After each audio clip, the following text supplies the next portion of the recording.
1979 in provincia di Udine, ormai ha accumulato una discreta esperienza, risultati apprezzabili soprattutto nell'ultimo periodo. Attualmente è seguita dal marito Stefano Cesaretto, mentre il suo primo istruttore è stato Paolo Del Favero.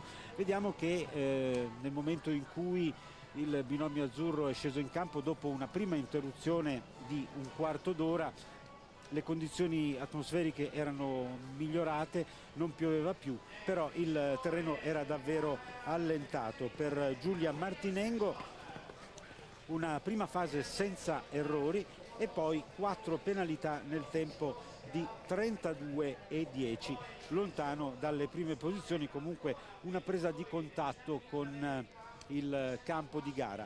Abbiamo in precedenza registrato l'impressione di Juan Carlos Garcia, che ha dichiarato se ci fosse stato il manto erboso probabilmente le gare sarebbero state annullate del tutto. Ha parlato di buona organizzazione. Personalmente devo dire che gli addetti al campo ce l'hanno messa davvero tutta, anche durante la notte hanno lavorato sodo per rendere agibile il terreno di gara. Poi è piovuto ancora tantissimo, ma per dovere di cronaca dobbiamo registrare anche l'impressione di chi non era tanto d'accordo, e alludo naturalmente al pluridecorato Ludger Beerbaum, il campione tedesco. Proprio prima dell'inizio di questa gara si è lamentato non poco, soprattutto per le condizioni in cui versava il campo prova.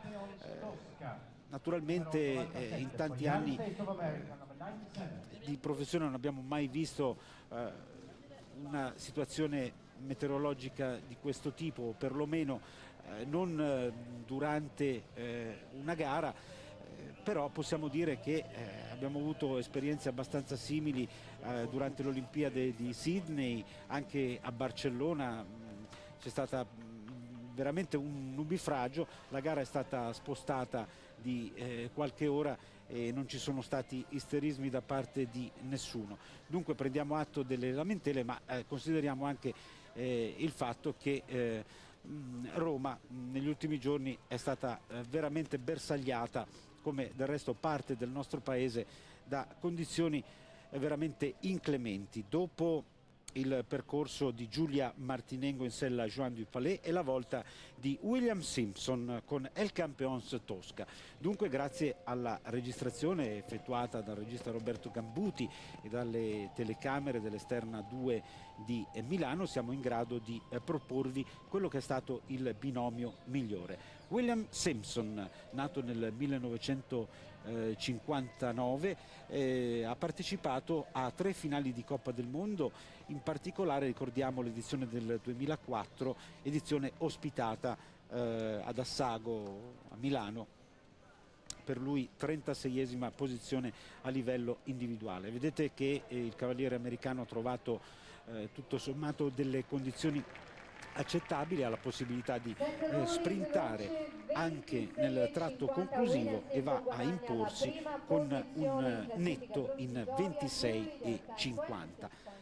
Invece ha avuto vita dura Daniel Etter. Dopo William Simpson sono stati veramente pochi i cavalieri che hanno portato a termine il loro percorso, e in particolare si è ritirata Meredith Michaels-Beerbaum, attuale campionessa europea in carica, e lo ricordiamo vincitrice recentemente della finale della Coppa del Mondo che si è disputata a Göteborg. Ancora le immagini registrate dopo William Simpson. È stata la volta di Daniel Etter per la Svizzera e di John Whittaker per la Gran Bretagna in sella a Leandros de Semigli. 76esima edizione del concorso ippico internazionale. Gli appuntamenti principali sono quelli tradizionali. Vi ricordo domani la Coppa delle Nazioni, sabato la spettacolare prova di potenza, domenica chiusura con la gara più prestigiosa a livello individuale, vale a dire il Gran Premio Roma. Ancora un ospite con Valerio Iafrate. A te Valerio. Sì, grazie. Il campione d'Italia, Piergiorgio Bucci, aquilano ma ormai praticamente romano, anche se ha confessato di non aver ancora avuto modo di visitarla per bene questa città, dunque anche per lui Piazza di Siena è diventato il Gran Premio di casa. Prima di tutto complimenti per il titolo italiano e poi certo questo brutto tempo oggi ci ha messo un po' del suo, che giornata è stata? Ma innanzitutto buonasera a tutti e grazie per i complimenti. Oggi è stata veramente una giornata tremenda perché la pioggia non ci ha dato respiro, abbiamo dovuto interrompere spesso le categorie, abbiamo dovuto ritardare un po' il tutto, però se le previsioni ci azzeccano da domani il tempo sarà migliore, sicuramente il campo di Piazza di Siena tornerà quello bellissimo che avevamo l'anno scorso. Ecco, faccio anche a te la stessa domanda che ho fatto anche prima a Juan Carlos Garcia. Con l'erba, secondo te, si sarebbe potuto gareggiare oggi? Assolutamente no. Un campo in erba con tutta l'acqua che è venuta sarebbe stato impossibile, quantomeno rischiosissimo per i cavalli. Ti chiedo A proposito di rischi, abbiamo appena visto nella riproposizione del percorso di John Whittaker la quasi caduta di Leandro De Semigli, che è scivolato, dunque terreno molto insidioso per il campione britannico, 9 penalità nella prima fase e dunque sfuma la possibilità di accedere alla seconda. Ancora a voi la linea. Sì, volevo chiedere a Piergiorgio che coppa si aspetta da domani, il sorteggio non è ancora stato completato, in ogni caso la Coppa delle Nazioni fa un po' effetto vederla senza la Francia quest'anno che sgomita con l'Italia per ritornare in Super League. Che cosa ti aspetti da domani? Ma io credo che ci siano tutti i presupposti per fare una bellissima figura. Certo ci sono tutte le squadre più forti, la Germania la prima squadra, l'Irlanda la prima squadra, sono tutti fortissimi, però i nostri cavalli sono molto in forma, non dobbiamo sbagliare, dobbiamo mettercela tutta e possiamo ottenere un buonissimo risultato. Piergiorgio. Claudio. Ti senti. Ecco, bene, intanto i complimenti anche da parte mia per il titolo assoluto conquistato in Sicilia. Intanto con le immagini siamo sul percorso di Peter Devos per il Belgio in sella a Riviera. Vorrei chiedere a Piergiorgio Bucci intanto com'è stata l'organizzazione dei campionati italiani ad Augusta. Ma io è inutile dire che mi sono trovato benissimo perché per me è stato veramente un bellissimo weekend. Poi anche lì ormai c'è un terreno di ultimissima generazione, i cavalli saltano bene, nonostante il campo sia piccolino e i percorsi difficili, i cavalli sono veramente a loro agio e danno veramente il massimo. Parliamo ora di Coppa, torniamo a parlare di Coppa delle Nazioni. C'è stata qualche edizione in cui forse non venivano qui a Roma le primissime squadre, adesso con la formula della Super League non ci sono rincalzi in campo, l'Italia deve gareggiare, deve combattere contro le migliori 8 formazioni, quindi sarà estremamente dura per i nostri 4. Sì, come dicevo prima è un'edizione particolarmente difficile perché tutti quanti in vista delle Olimpiadi hanno schierato la primissima formazione con i primissimi cavalli e sicuramente non ci renderanno vita facile, però sono ottimista perché i 4 cavalli che scenderanno in campo domani per l'Italia sono decisamente all'altezza e i cavalieri anche, bisogna rimanere concentrati e cercare di montare bene e di non sbagliare. Piergiorgio, tu sai già chi sarà l'escluso dei 5? No, infatti ho sbagliato numero, sono 5 i cavalli perché chi sarà l'escluso, ma sono tutti e 5 molto in forma. Non so che cosa hanno deciso, credo che erano in fase di decisione ma non ho ancora saputo. Secondo te qual è il miglior numero di avvio, diciamo così? È meglio partire per ultimi avendo dei punti di riferimento o rompere la tensione entrando per primi magari? Ma più che altro è comodo partire un po' in fondo per guardare bene il percorso, per vedere le difficoltà tecniche, prendere delle decisioni. Poi per quanto riguarda la partenza, secondo me dal punto di vista della tensione, della pressione non è che cambia molto, perché comunque una Coppa delle Nazioni di questo livello ha stessa importanza sia se si parte all'inizio che in fondo.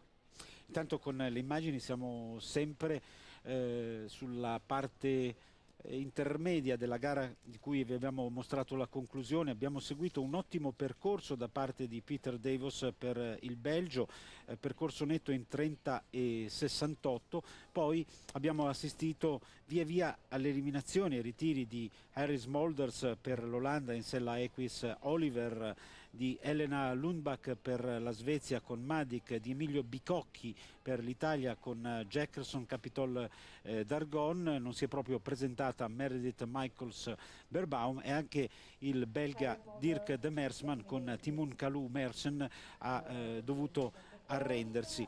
Poi invece ottimo il percorso di Paolo Pomponi con Jumbo, che è letteralmente decollato, percorso netto in 29 e 86 che gli è valso una buona posizione di classifica.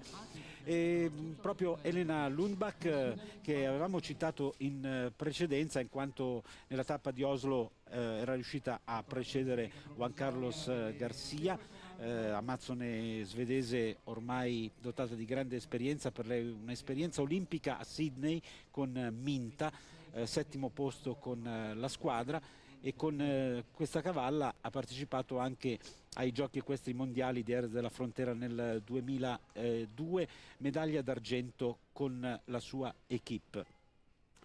Non so se Pier Giorgio Bucci è ancora a fianco di Valerio Iafrate. Sì, l'ho legato. In attesa di Roberto Arioldi, in effetti va per le lunghe anche la cerimonia dell'attribuzione dei numeri di partenza, della sequenza di partenza per la Coppa di domani. Dobbiamo dire che è una formazione la nostra alquanto inedita. Alcuni dei papabili si sono distinti in un circuito italiano, mentre invece Omar Bonomelli ha preferito la via forse più difficile, quella della Coppa del Mondo, e dobbiamo dire che fino all'ultima prova, quella in Olanda a 's-Hertogenbosch, era in lizza per sperare di ottenere un posto in finale, un posto che poi non è arrivato.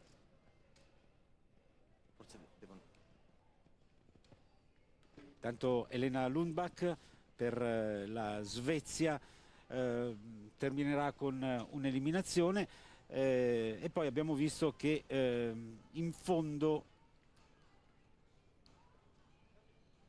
si è distinto unicamente Charlie Jane con 28,01, percorso netto che gli è valso la seconda posizione. Dunque una vittoria olandese, un 1-2 olandese nella gara d'apertura e un 1-2 statunitense in questa che vi abbiamo appena proposto. Vi ricordo ancora l'appuntamento per domani alle ore 18 su Rai 3 per seguire la Coppa. A te Valerio. Sì, allora Pier Giorgio Bucci è andato via, però è stato degnamente sostituito da Paolo Pomponi, altro esordiente a Piazza di Siena, anzi doppio, perché è romano di nascita, forse ci veniva a correre qui a Villa Borghese, e oggi invece ci ha saltato benissimo con Jumbo. Diceva Claudio Icardi, siete letteralmente decollati. Sì.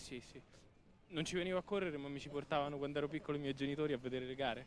E allora è veramente la gara di casa questa.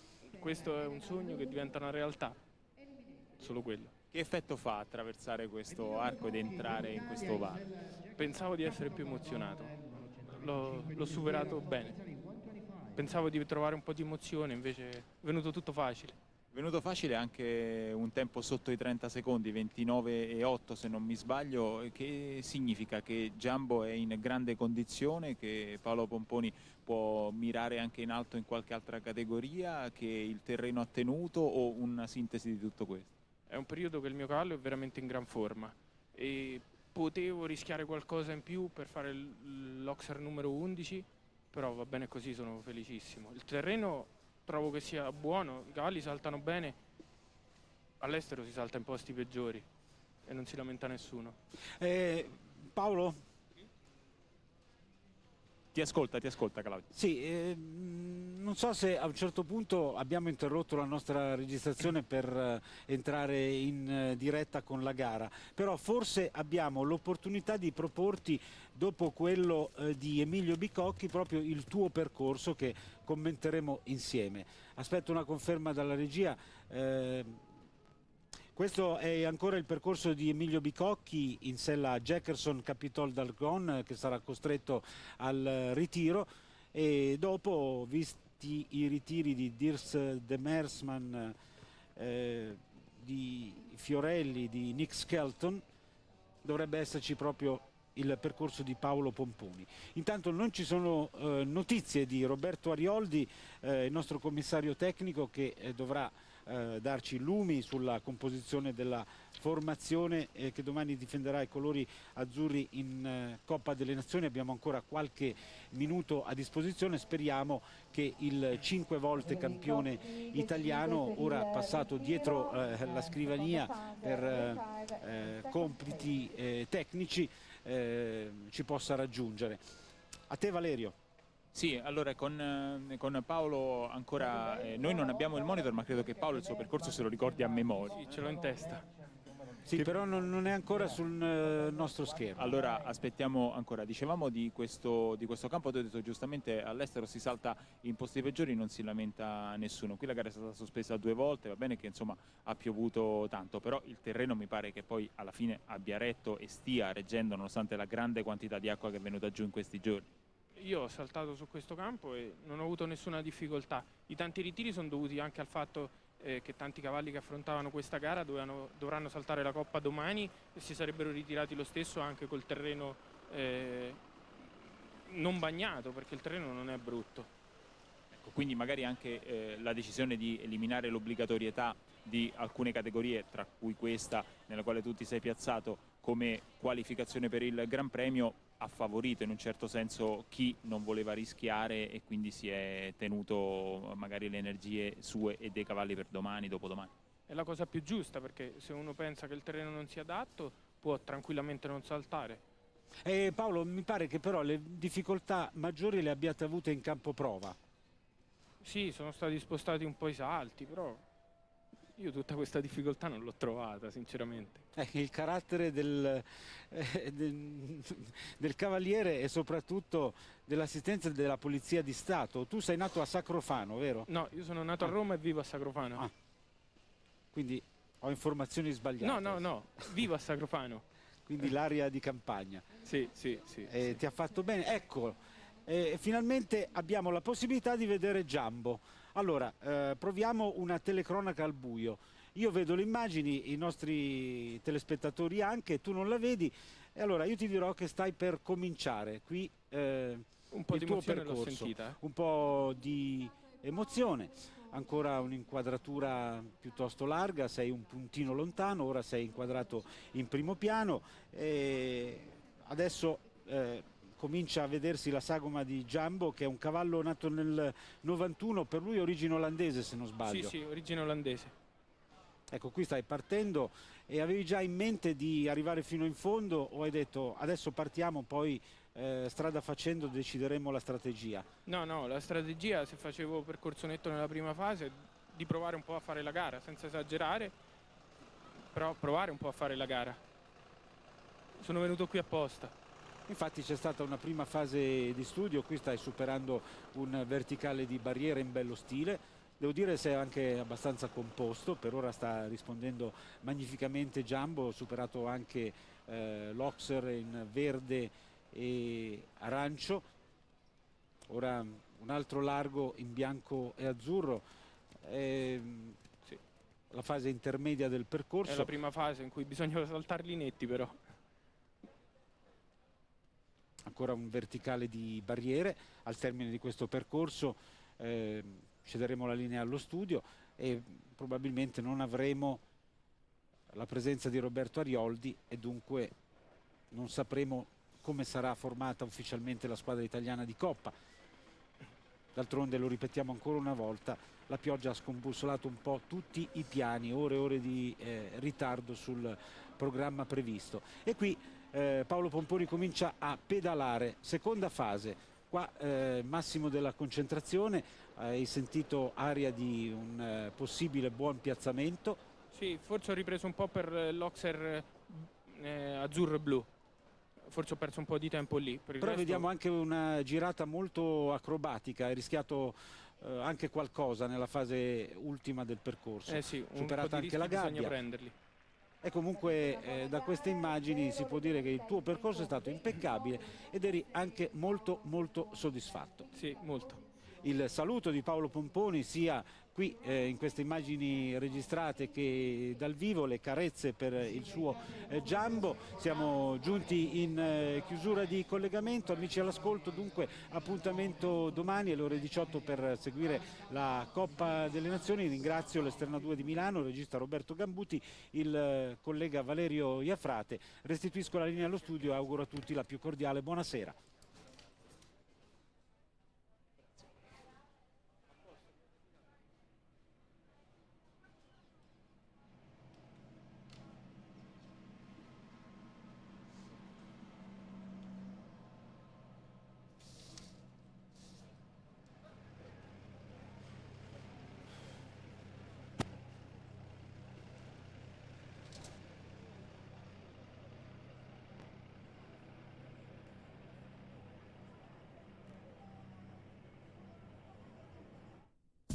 Rai.tv, il meglio dei programmi Rai, guardali